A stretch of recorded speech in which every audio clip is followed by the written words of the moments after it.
Hello, in this video we will explain what IKAN ALM phases are and how they work. In IKAN ALM, when we want our code to be built or want to deliver a build to a test or production environment, we create a level request. We are literally requesting IKAN ALM to either build our code according to the procedures defined on the build level or to move our existing build from the current level to the level we specified.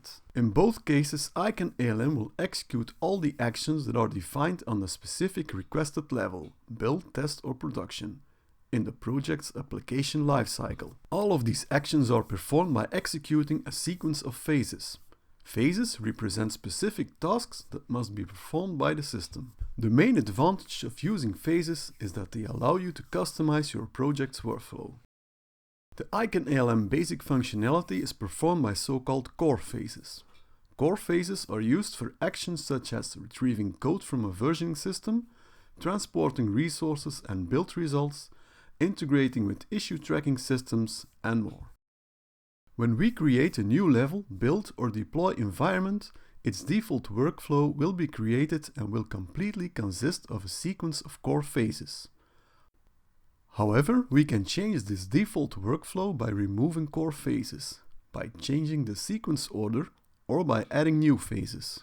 These new phases can be solution phases, which are developed by IKAN ALM to support specific environments such as the ZOS phases we are using for the DevOps for ZOS mainframe solution. But you, as an end user, can also create your own custom phases, which gives you endless possibilities. The benefits of using this phases concept instead of just running one large monolithic script are reusability. Phases can be shared between projects as well as between IKAN ALM installations.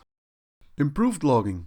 By using many small phases, the workflow is split up into smaller fractions, which not only visualizes the workflow, but also makes it much easier to detect an erroneous step when a workflow has failed.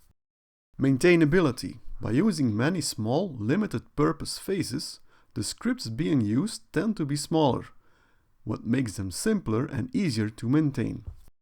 Improved management of script parameters. By formally declaring the parameters the script inside a phase reacts to, it is easier to set the required parameters. Now let's have a closer look at our ZOS solution phases. The ZOS phases are used to run different ZOS tasks. Most of these phases will generate JCL that will be submitted for execution on the ZOS mainframe machine. To generate this JCL, the ZOS solution phases use two other components, namely the model files and the resource files. We will shortly cover these three components and how they work together.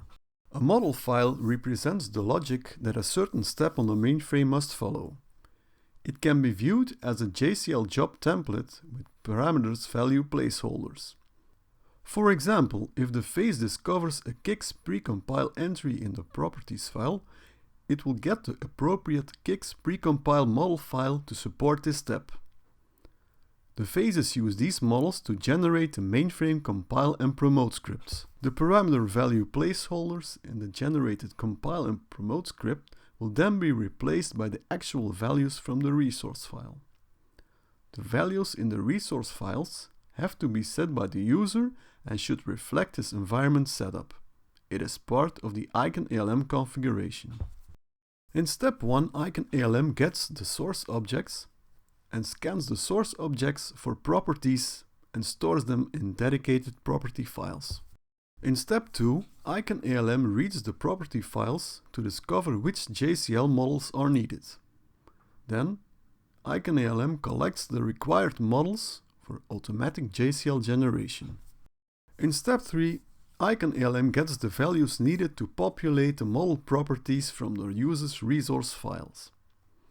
Then IKAN ALM auto-generates JCL and sends it to the mainframe. So, this is the end. If you need more information, please visit our website. Thank you for watching. Goodbye.